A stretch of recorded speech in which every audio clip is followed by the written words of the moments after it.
was 124. Welcome to another episode of Lindsay's Library. So today I'm going to be reading chapter 44 of Maniac Magee, written by Jerry Spinelli. So yeah, shout out to my two newest subscribers, by the way. I don't know who you guys are, but yeah. Chapter 44. One morning in early July, cruising down the Appleskin Hour, Maniac thought he heard footsteps other than his own.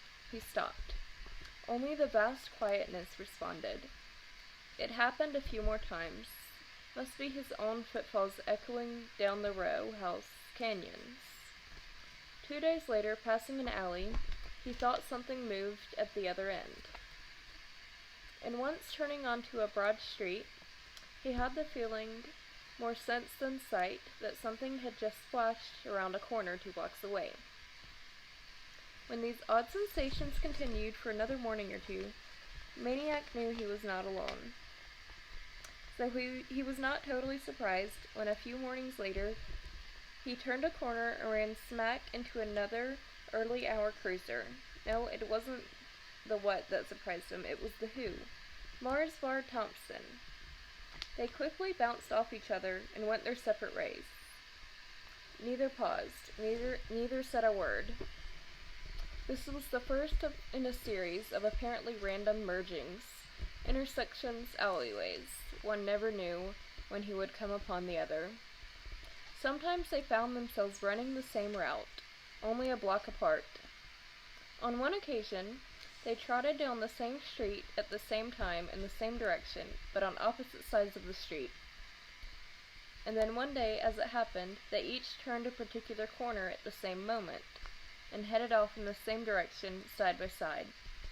Still, neither spoke, not even their eyes met. They jogged silently for a block, then veered apart.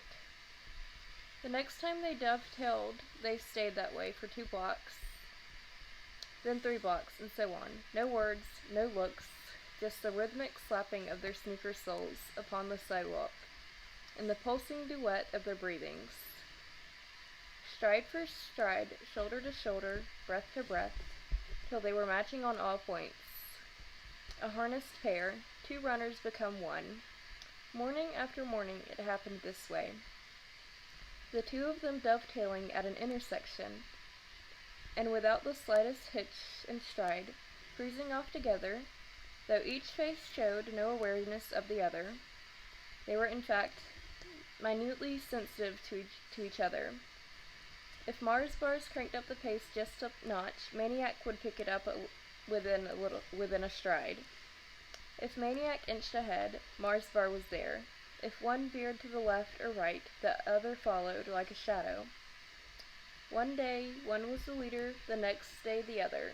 One day, Mars Bar would lead Maniac down the river, down the tracks, past the railroad gondolas, each with its mountain of coal, to the rolling mill at the steel plant where his father worked.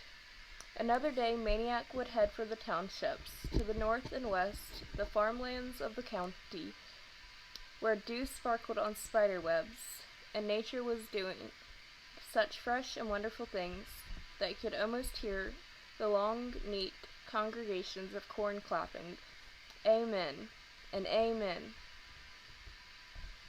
When the working people began leaving their houses, the daybreak boys diverged. Mars Bar to the east end, Maniac to wherever. A week passed, a second week, morning after morning, stride for stride, breath for breath. Never a word, never a glance, each believing the other simply happened to be going where he was going. They were cruising Main Street one morning, passing the Grand Movie Theater, when Piper McNabb came screaming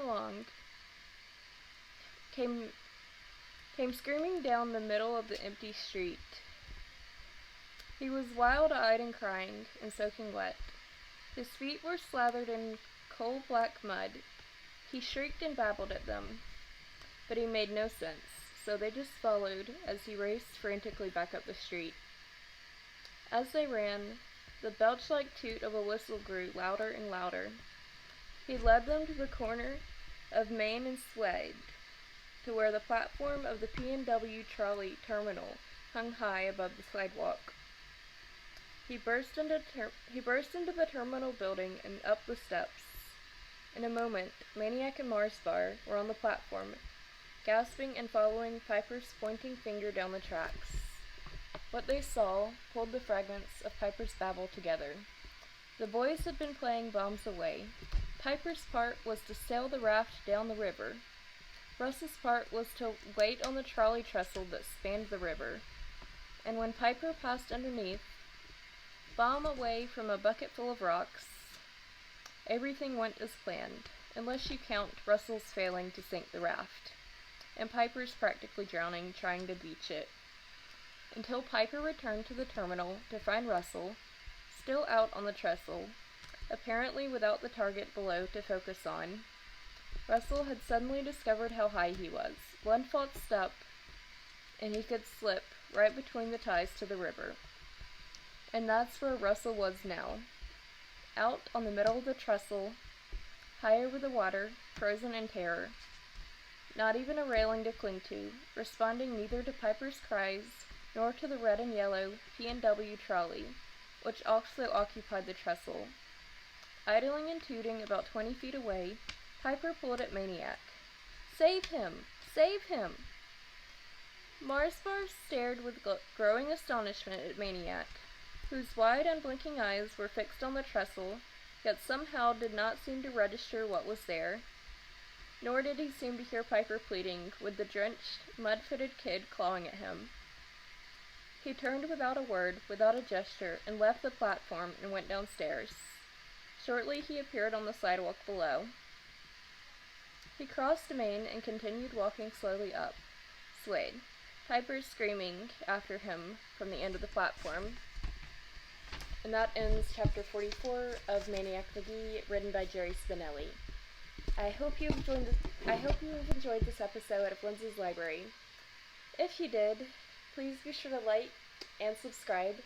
And also, if you want, you can check out my links down in the description below.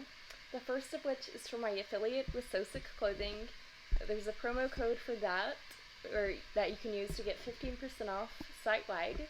The promo code is LGrace15. And the rest of what's down there is my merch, my social media, my website, all those neat little things. And that's it. Thanks for watching, and above all else, stay fabulous. Bye!